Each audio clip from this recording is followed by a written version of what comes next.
विवेकानंद, स्वामी दयानंद सरस्वती जैसे बहुत सारी पर्सनैलिटीज में चर्चा की।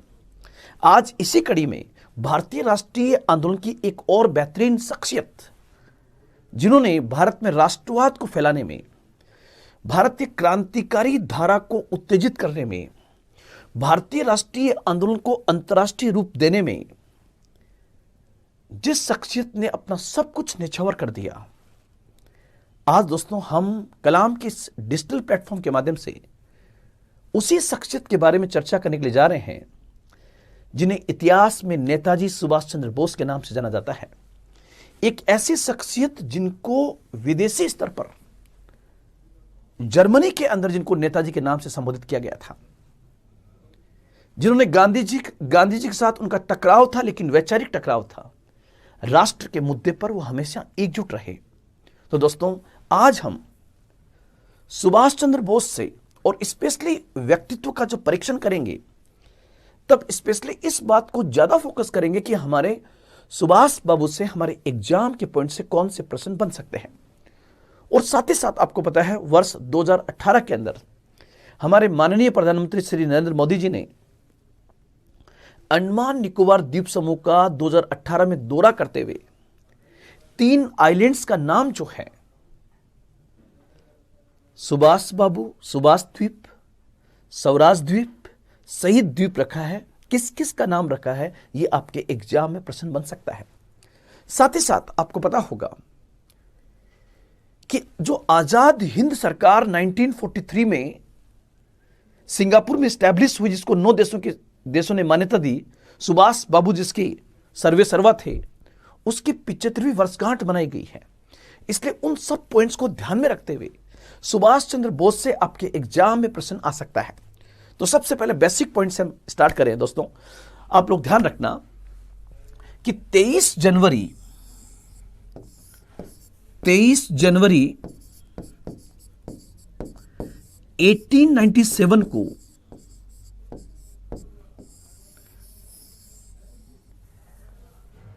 भारतीय राष्ट्रीय आंदोलन की इस जगत में जानकीनाथ बोस के घर में एक बच्चे का जन्म हुआ, जिन्हें आगे चलकर हम नेताजी सुभाष चंद्र बोस कहते हैं। सुभाष बाबू के जो फादर थे, इनके पिताजी, आप लोग ध्यान रखना, जानकीनाथ बोस अपने जमाने के एक बहुत बड़े बैरिस्टर थे और साथ ही साथ वो बंगाल लेजिस्लेटिव असेंबली के मेंबर भी रहे। ब्रिटिश सरकार के द्वारा उन्हें राय बहादुर की उपाधि प्रदान की गई थी। आपसे पूछे कि सुभाष बाबू का जन्म कहां हुआ था, तो सुभाष बाबू का जन्म 23 जनवरी 1897 को कटक उड़ीसा में हुआ था। कटक उड़ीसा में हुआ था। तो आप कहोगे सर, हमने तो सुना था कि सुभाष बाबू बंगाल से हैं। यस, बिहार, झारखंड, उड़ीसा, बांग्लादेश, ये पहले बंगाल के ही पार्ट थे।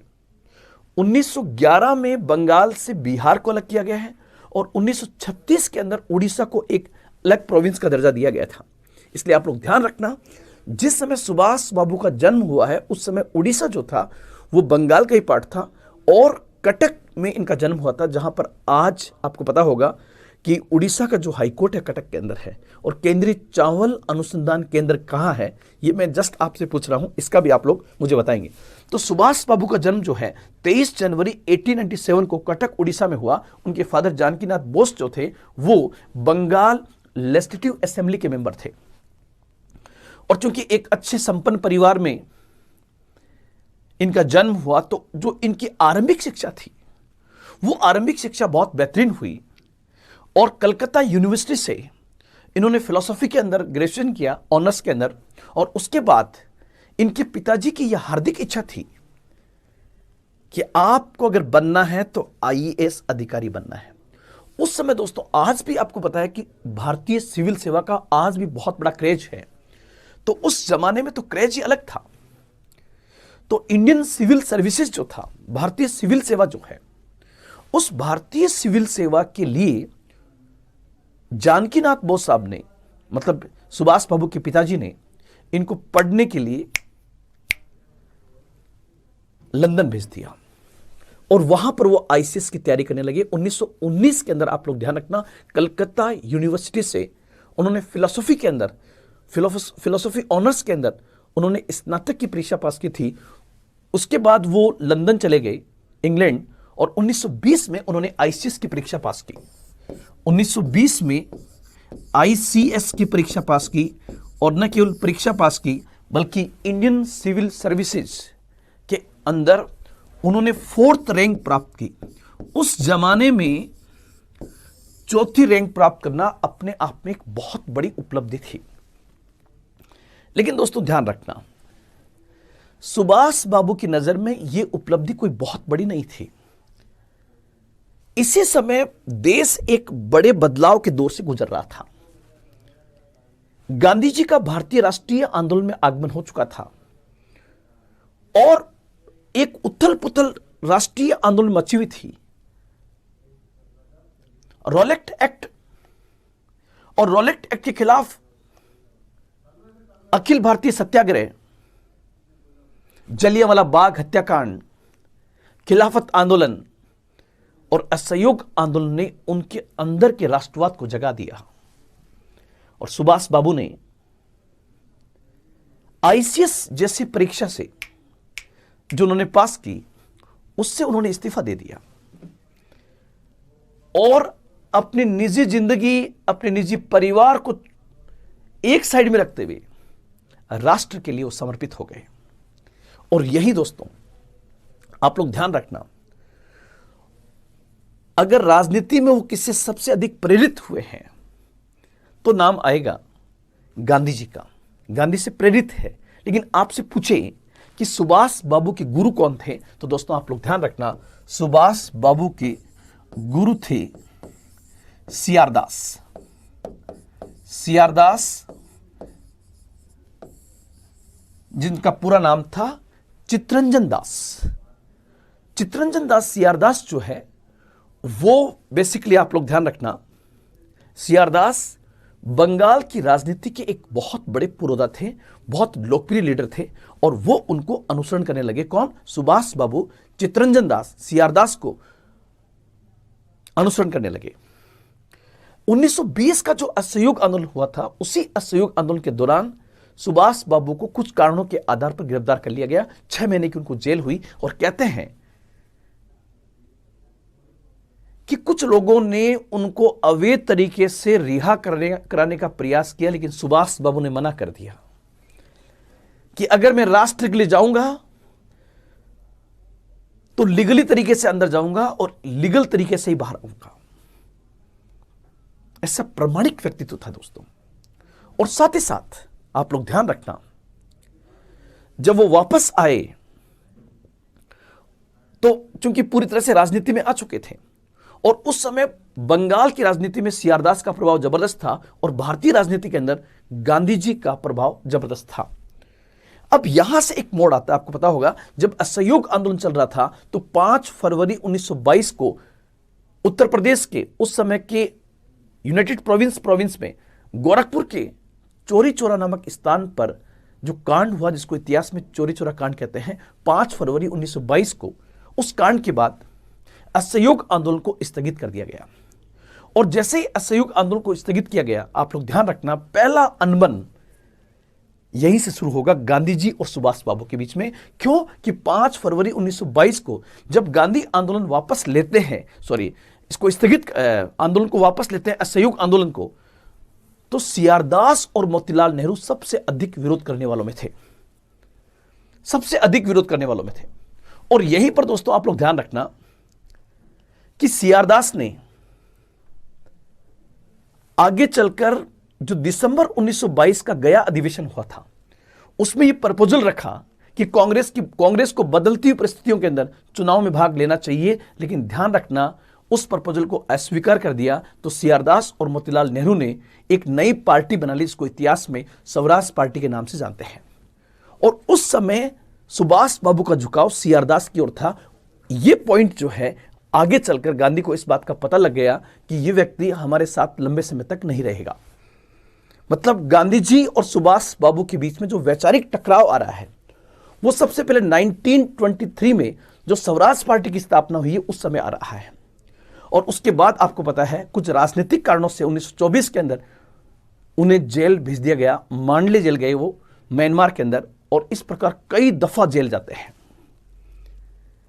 कई दफा जेल जाते हैं। लेकिन भारतीय राजनीति में उनका जो कद था वो लगातार बढ़ता गया। इस क्रम में आप देखोगे, इस क्रम में जैसे मैं सबसे पहले आपको बताऊं कि 1927 की बात करूं, 1927 के अंदर साइमन कमीशन का जब विरोध हुआ था तो उस साइमन कमीशन का विरोध करने वालों में सुभाष बाबू सबसे आगे थे। साथ ही साथ 1928 के अंदर आपको दस साइमन कमीशन की नियुक्ति 1927 में होती है। साइमन कमीशन 1928 में भारत में आता है और साइमन कमीशन का विरोध करने में लाला लाजपत राय, तिलक के साथ साथ सुभाष बाबू की भी बहुत बड़ी भूमिका थी। सुभाष बाबू ने यह भूमिका बंगाल जैसे क्षेत्र में अदा की थी। इसी प्रकार 1928 में आपको पता होगा लॉर्ड बिर्किनहैंड कहता है कि यदि आप में दम है और आप साइमन कमीशन का विरोध कर रहे हो तो आप कानून बना के दिखा लीजिए। तो आपको पता साइमन कमीशन के विरोध को दौरान ही भारतीयों ने एक कमेटी बनाई थी जिसको हम कहते हैं नेहरू कमेटी। और आप लोग ध्यान रखना, ये बेसिकली मोतीलाल नेहरू की अध्यक्षता में बनाई गई थी और इस कमेटी ने जो रिपोर्ट दी उस रिपोर्ट को बनाने के अंदर भी सुभाष चंद्र बोस की बहुत बड़ी भूमिका थी।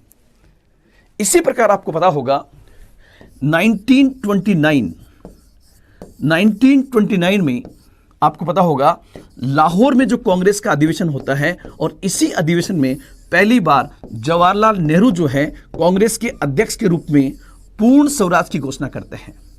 और आपसे पूछे कि वो कौन से कांग्रेसी थे जिन्होंने पूर्ण स्वराज की सबसे अधिक वकालत की थी, तो उसमें दो नाम सबसे अधिक आते हैं। एक नाम आता है पंडित जवाहरलाल नेहरू का और दूसरा नाम आता है सुभाष चंद्र बोस का। अर्थात सुभाष बाबू वो व्यक्तित्व था जिन्होंने पूर्ण आजादी की बात कही कि हमें पूर्ण आजादी चाहिए। ये बात सुभाष बाबू करते हैं 1929 में। और यहां से एक बार एक प्रश्न पूछा गया है कि 1929 के अंदर 1929 के अंदर सुभाष बाबू किस पद पर वहां पर थे। तो आप लोग ध्यान रखना 1929 में सुभाष बाबू जो है, सुभाष बाबू मतलब सुभाष चंद्र बोस ऑल इंडिया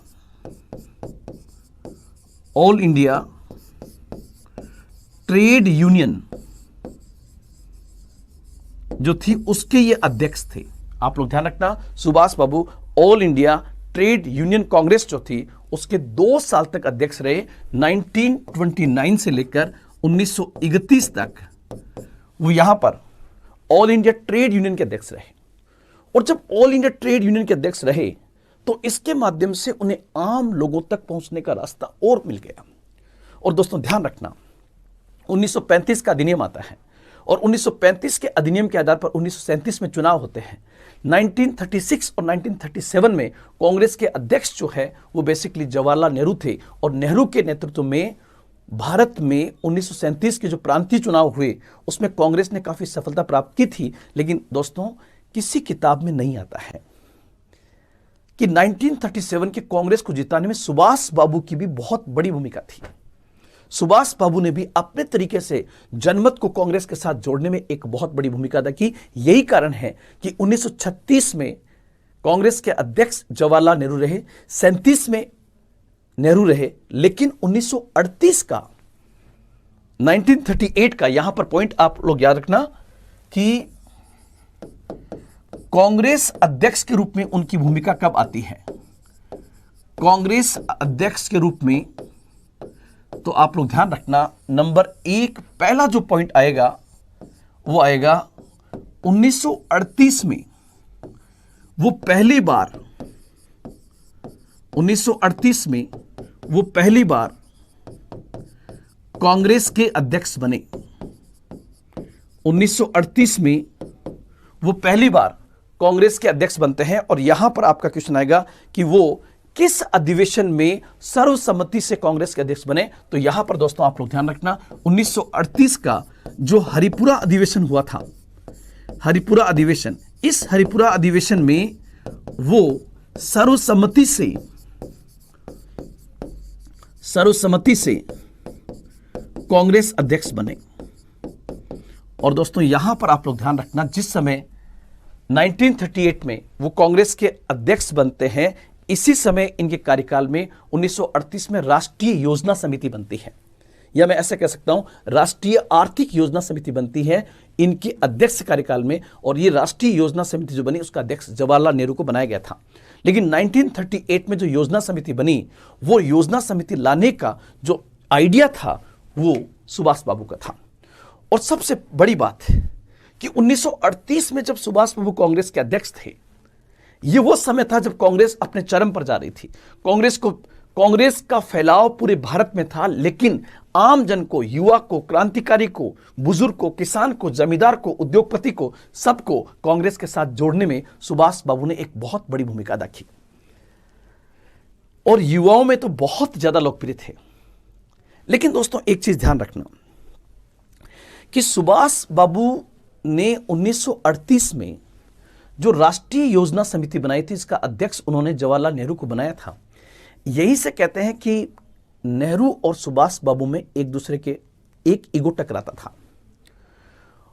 और सुभाष बाबू कांग्रेस में इतने लोकप्रिय हो रहे थे कि कहीं ना कहीं देखो, सुभाष बाबू भी एक इंसान है, गांधी जी भी एक इंसान है, नेहरू भी इंसान है। और एक पार्टी के नेताओं में आपस में जलन ज्यादा होती है, तो कहते हैं कि इनके बीच वैचारिक मतभेद था। और सुभाष बाबू का झुकाव निश्चित रूप से वामपंथ की ओर उनका झुकाव था। इस बात की एक्टिविटीज के माध्यम से उनका पता चलता है कि गांधी जी और उनके मध्य अनबन शुरू हो गई थी। अब एक्चुअल में क्या हुआ कि 1939 में 1939 में कांग्रेस का अधिवेशन जो है ये बेसिकली त्रिपुरी में हुआ। और आपसे पूछ ले कि त्रिपुरी कहां है, ये त्रिपुरा में नहीं, ध्यान रखना। 1939 में कांग्रेस का वार्षिक अधिवेशन जो है वो त्रिपुरी में होता है। और जब ये अधिवेशन हो रहा तो यहीं पर ये डिमांड बढ़ी कि कांग्रेस का अध्यक्ष जो है वो सर्वसम्मति से पुनः सुभाष बाबू को बना दिया जाए, क्योंकि सुभाष बाबू ने कांग्रेस को उठाने में बहुत बड़ी भूमिका अदा की है। ये एक ऐसा व्यक्तित्व जिसने अपनी नौकरी, आईएएस जैसी नौकरी त्याग दी है राष्ट्र के लिए, तो मैं सुभाष बाबू की सेवाएं फिर लेनी चाहिए, ये उस समय का युवा वर्ग का कहना था। अब गांधी जी ने सोचा, या नेहरू ने सोचा, मौलाना आजाद ने सोचा कि अगर सुभाष बाबू दूसरी बार कांग्रेस के अध्यक्ष बन गए तो कांग्रेस के अंदर जो जनाधार है वो जनाधार पूरी तरह से सुभाष बाबू के पीछे खिसकेगा। इसलिए बाकी कांग्रेसियों ने कहा नहीं भाई, चुनाव की व्यवस्था करो, इलेक्शन होना चाहिए। और दोस्तों 1939 में जब ये अधिवेशन हुआ तो यहां पर कांग्रेस अध्यक्ष का चुनाव की बात आई कि कांग्रेस अध्यक्ष का चुनाव किया जाए। सुभाष बाबू ने कहा ठीक है, चुनाव के माध्यम से लोकतंत्र की आवाज भी मजबूत होगी और एक आम कांग्रेसी कार्यकर्ता भी यह सोचेगा कि मैं अब अध्यक्ष बन सकता हूं। और यहीं पर दोस्तों आप लोग पता होगा कि एक तरफ थी सुभाष चंद्र बोस और गांधी जी चाहते थे कि 1939 के इस त्रिपुरी अधिवेशन में किसी भी हालत में सुभाष बाबू नहीं जीतने चाहिए। तो उन्होंने पहले नेहरू से कहा कि आप चुनाव में खड़े हो जाओ। नेहरू ने मना कर दिया। कहते हैं कि पटेल से भी बातचीत की गई, मौलाना आजाद से बात की गई, लेकिन इनके रिश्ते इस प्रकार के थे कि कोई डायरेक्ट लड़ाई लेना नहीं चाहता था।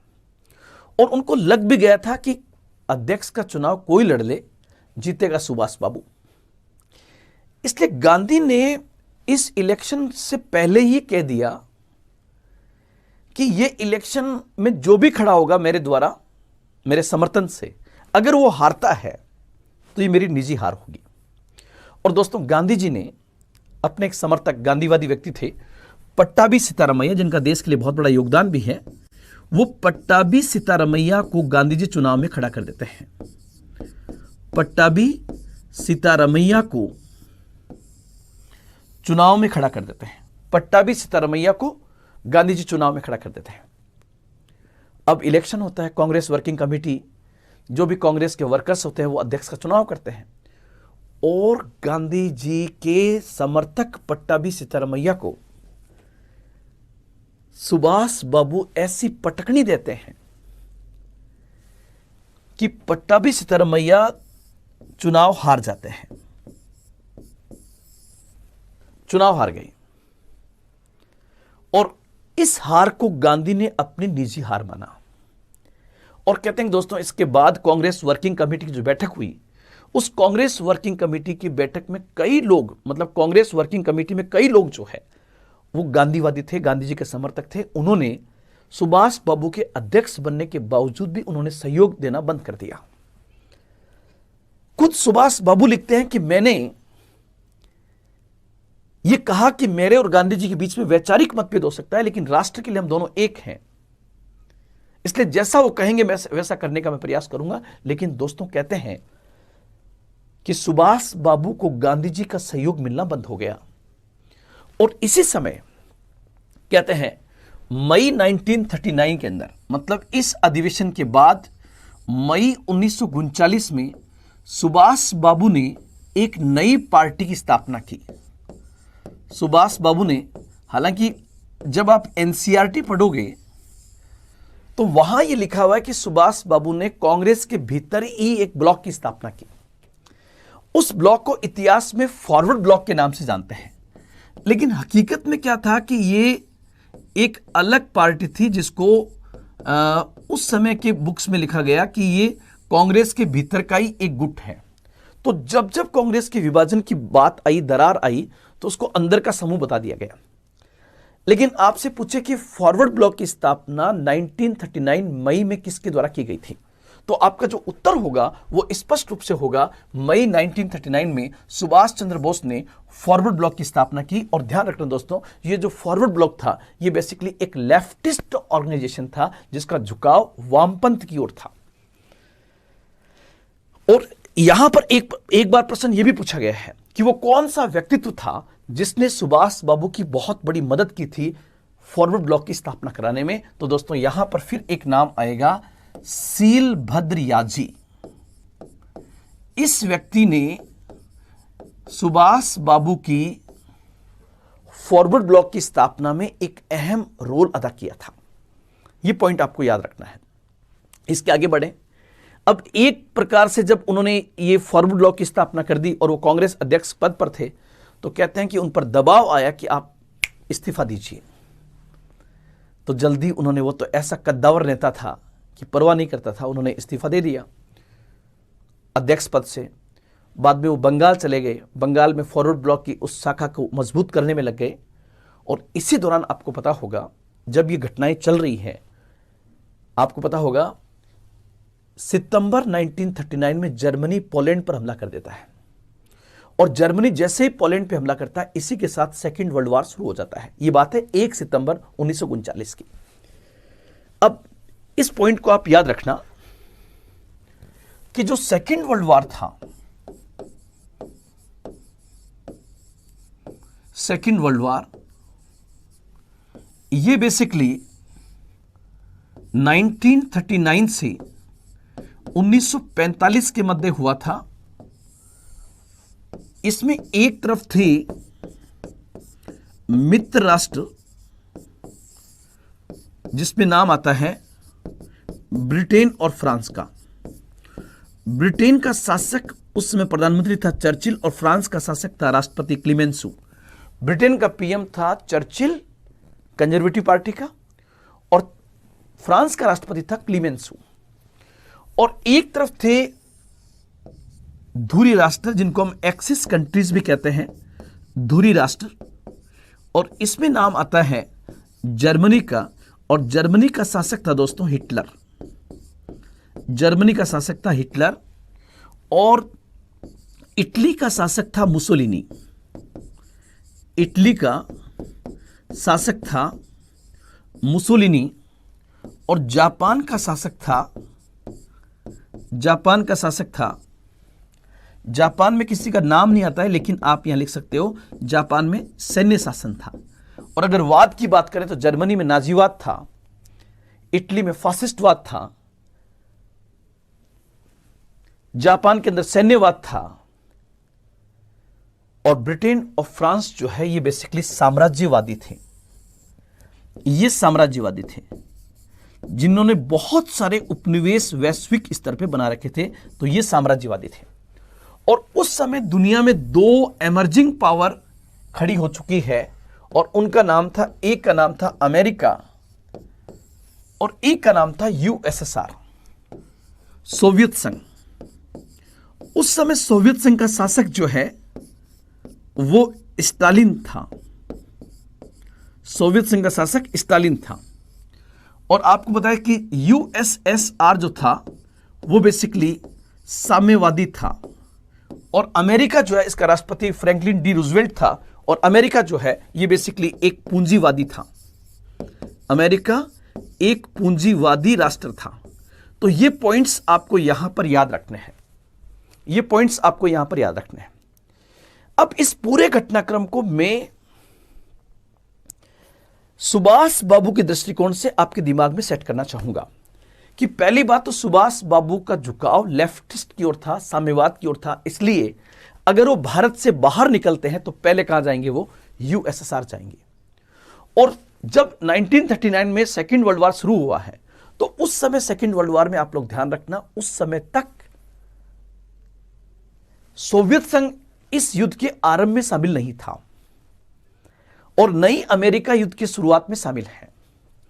क्योंकि जर्मनी का हिटलर जो है उसकी लड़ाई सीधी सीधी इनके साथ में थी, इनके साथ में थी। तो जर्मनी जो है पहले हमला करता है वेस्टर्न यूरोप के ऊपर। अब उस समय आप देख लीजिए यहां पर ये भारत, और भारत आपको पता है कि उस समय एक उपनिवेश था। हमारा इस सेकेंड वर्ल्ड वॉर से डायरेक्ट कोई लेना देना नहीं था, लेकिन जैसे ही 1 सितंबर 1939 को युद्ध शुरू होता है, उस समय भारत का वायसरॉय था लॉर्ड लिलिथ को, और लॉर्ड लिलिथ को कहता है कि कुछ शैतान देशों ने यूरोप के कुछ देशों को गुलाम बना लिया है, इसलिए भारत का कर्तव्य बनता है, हमारा कर्तव्य बनता है कि हम उन गुलामों को आजाद कराएं। तो नेहरू ने कहा, और यह कहकर के उसने 3 सितंबर 1939 को भारतीय सेनाओं को रवाना कर दिया। भारत की सेनाएं उन गुलामों को आजाद कराने जा रही है, और आप देखो कि हम जो गुलाम थे उनकी कोई परवाह नहीं है। तो नेहरू ने क्या किया, ये चेतावनी दी कि एक गुलाम दूसरे गुलाम को कैसे आजाद करा सकता है, और यह कहकर उन्होंने 8 प्रांतों से इस्तीफे दे दिए। अब चलते हैं हम सुभाष बाबू के पास। सुभाष बाबू उस समय क्या थे कि कलकत्ता के अंदर जितनी मूर्तियां लगी हुई थी, वो चाहे अल्बर्ट हॉल के सामने हो, वो जितनी भी अंग्रेज मूर्तियां लगी हुई थी अंग्रेजों की, उसको कहते हैं कि आप इनको हटाइए, इनको रिमूव कीजिए। इस बात को लेकर वो मूवमेंट चला रहे थे। तो सुभाष चंद्र बोस को फॉरवर्ड ब्लॉक की स्थापना करने के बाद, कांग्रेस से निकालने के बाद, वो बंगाल के अंदर अपने मूवमेंट्स को चला रहे थे। उसी दौरान उनको गिरफ्तार करके और जेल में डाल दिया जाता है। किसको? सुभाष बाबू को। कहां पर? कलकत्ता के अंदर। अब सुभाष बाबू अनशन पर है, सुभाष बाबू जेल में है। अब जब जेल में सुभाष चंद्र बोस थे, तो यहीं पर दोस्तों ध्यान रखना, सुभाष बाबू को अंग्रेजों का प्लान था कि इसको वार के अंदर, जब तक वार चल रहा है तब तक इसको अंदर रखो। और सुभाष बाबू ने इस वार के शुरू होते ही, मतलब सेकेंड वर्ल्ड वार शुरू होते ही, उन्होंने नेहरू को इन्फॉर्म किया, गांधी को इन्फॉर्म किया कि यह वक्त है हमारा कि हमें पूरी ताकत के साथ अंग्रेजों से लड़ना चाहिए ताकि हम देश को आजाद करा सकें। इस समय ब्रिटेन फंसा हुआ है, हमें इसका फायदा उठाना चाहिए। लेकिन चूंकि वो कांग्रेस छोड़ चुके थे और उनकी बात की परवाह ज्यादा नहीं की गई। तो दोस्तों आप लोग ध्यान रखना, सुभाष बाबू जेल में थे। क्यों? क्योंकि वो एक मूवमेंट चला रहे थे कलकत्ता के अंदर, इसमें वो मूर्तियां जो लगी हुई थी उसको हटाने की बात कर रहे थे। इस बात को लेकर उन्हें जेल में डाल दिया गया। जब जेल में डाला गया तो उन्होंने अनशन शुरू कर दिया। अनशन शुरू किया तो भारत के जितने भी युवक थे उन्होंने उनके पक्ष में सड़कों पर आंदोलन शुरू कर दिया। तो ब्रिटिश सरकार को दबाव में आकर के और उन्हें रिहा करना पड़ा और उन्हें घर में ही नजरबंद कर दिया गया। पुलिस की पहरेदारी उनके घर के बाहर बिठा दी गई। और दोस्तों, यहीं पर फिर एक पॉइंट आएगा कि 1941 के आरंभ के अंदर ही वो अपनी जगह पर एक जियाउद्दीन नामक व्यक्ति को बिठा करके 17 जनवरी 1941 की रात कैसे कहते हैं कि वो अपनी जगह पर एक जियाउद्दीन नामक व्यक्ति को बिठा करके और अफगानी वेश के अंदर वहां से निकलते हैं। और सुभाष बाबू, देखना ये पूरा चार्ट बना हुआ है। अब सुभाष चंद्र बोस अगर इस सेकेंड वर्ल्ड वॉर के दौरान भारत का अंतर्राष्ट्रीय स्तर पर, हां एक पॉइंट में बताना भूल गया कि जिस समय ये वार चल रहा है उसी समय कहते हैं कि सुभाष बाबू वीडी सावरकर से मिलते हैं और वीडी सावरकर सुभाष बाबू को कहते हैं कि आप जैसे व्यक्ति को जल्द से जल्द देश से बाहर निकल जाना चाहिए और देश से बाहर निकल करके आपको वही काम करना चाहिए जो 1912 से रास बिहारी बोस कर रहा है। रास बिहारी बोस ने हार्डिंग पर बम डाल करके वो फरार हुए थे, वो अभी तक वो जापान के अंदर है।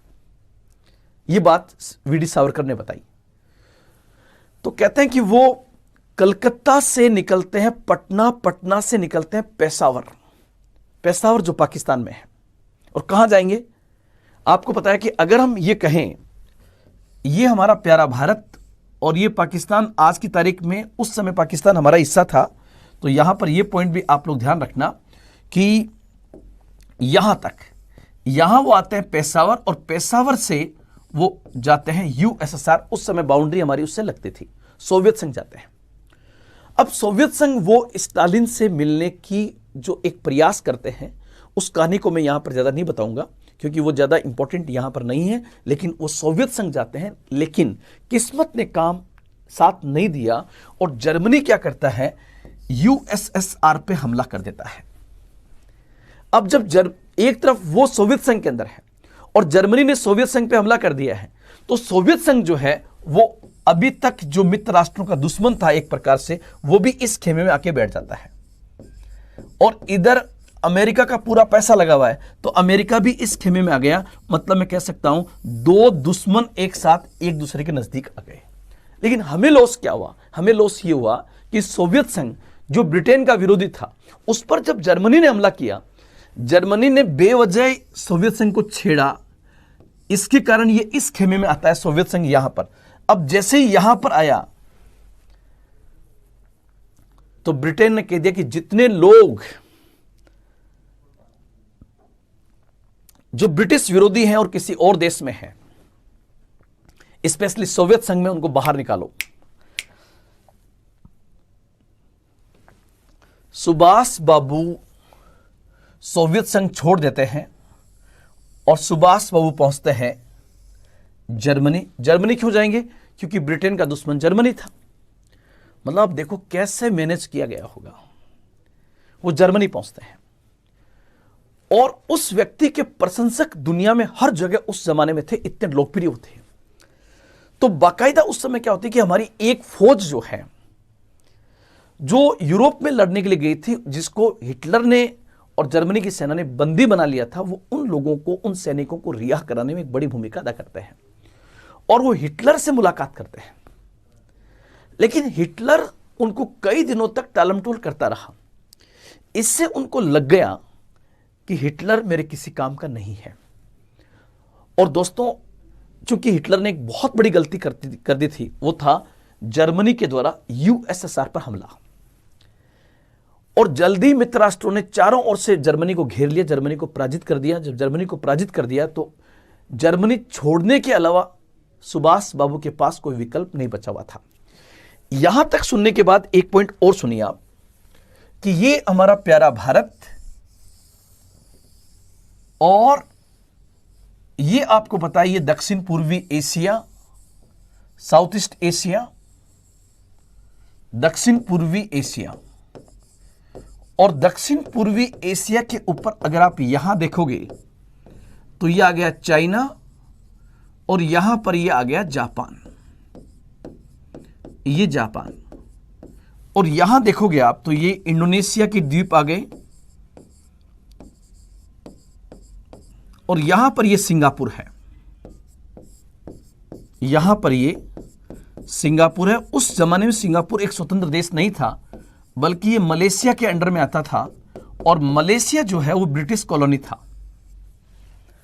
मलेशिया ब्रिटिश कॉलोनी था। तो पहले तो आप ये सुनिए कि दक्षिण पूर्वी एशिया, साउथ ईस्ट एशिया, और यहां पर ये हमारा अंडमान निकोबार द्वीप समूह आ गया, अंडमान निकोबार द्वीप समूह।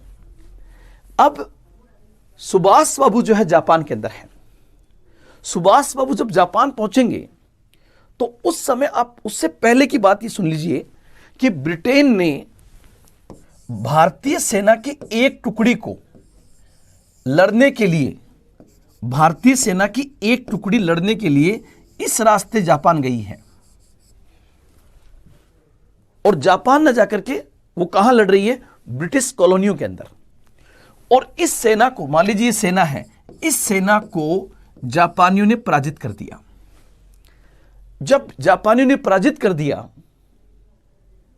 तो जो ब्रिटिश आर्मी थी, जिसका नाम था ब्रिटिश इंडियन आर्मी, ब्रिटिश भारतीय सेना, वो अंग्रेजों के कहने पर जापान से लड़ने गई थी। उनकी हमारे से कोई लड़ाई नहीं थी, जापान और भारत की कोई लड़ाई नहीं थी, जापान और ब्रिटेन की लड़ाई थी, और ब्रिटेन ने हमें लड़ने के लिए वहां भेजा था। वो सेना की टुकड़ी जो वहां हारती है, भारतीय सेना की, आप लोग ध्यान रखना, इस भारतीय सेना को मिला करके और जापानियों से बात करके कैप्टन मोहन सिंह जो है, कैप्टन मोहन सिंह जो है वो आपको पता है 1941 के अंदर ही एक फौज बनाता है जिसको हम कहते हैं आजाद हिंद फौज, आजाद हिंद फौज। अब आप लोग ध्यान रखना कि आजाद हिंद फौज जो है वो सुभाष बाबू के जापान पहुंचने से पहले ही कैप्टन मोहन सिंह द्वारा स्टैब्लिश कर दी गई है।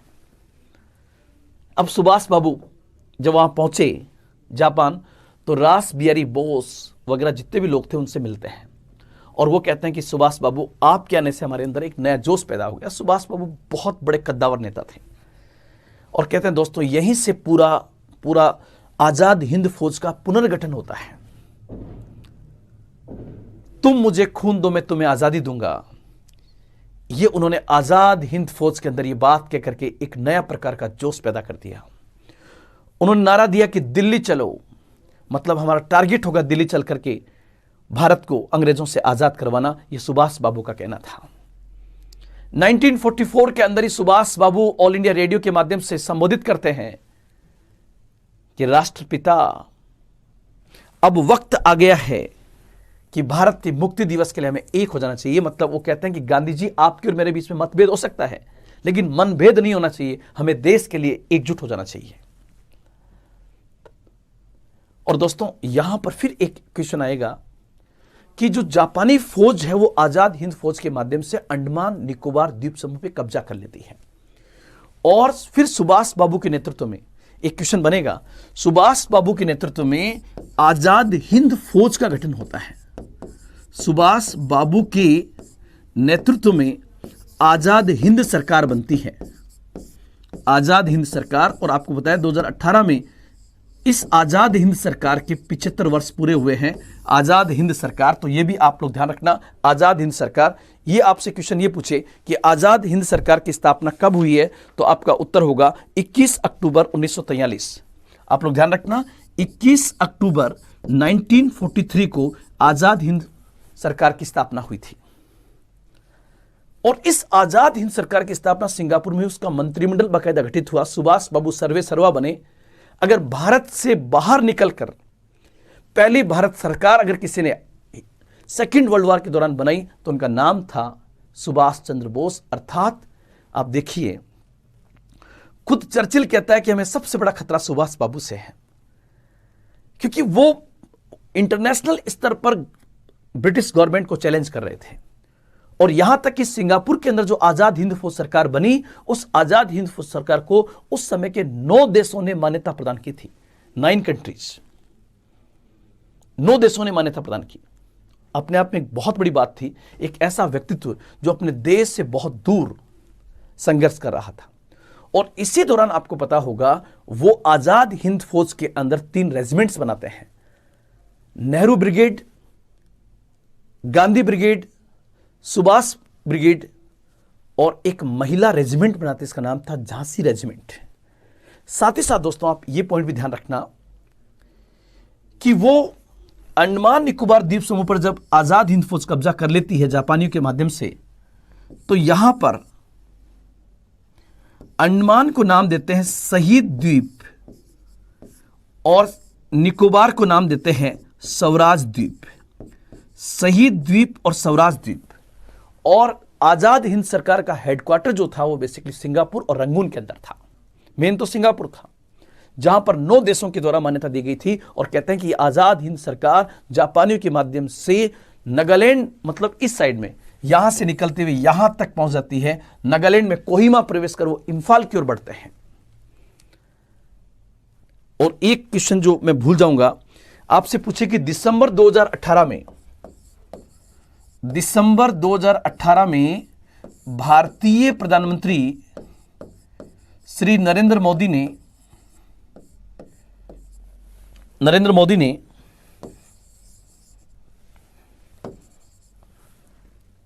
किन किन आइलैंड्स का नाम जो है वो आजाद हिंद सरकार सुभाष बाबू की याद में बदला है। तो आप लोग ध्यान रखना, जैसे उन्होंने रॉस द्वीप जो है, इस रॉस द्वीप का नाम सुभाष चंद्र बोस द्वीप कर दिया है।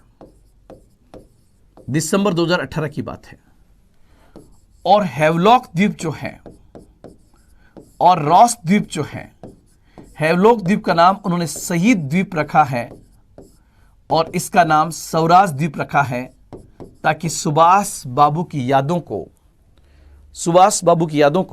हैवलॉक का नाम स्वराज द्वीप, हैवलॉक का नाम स्वराज और रॉस द्वीप का नाम शहीद द्वीप के नाम से यहां पे रखा है।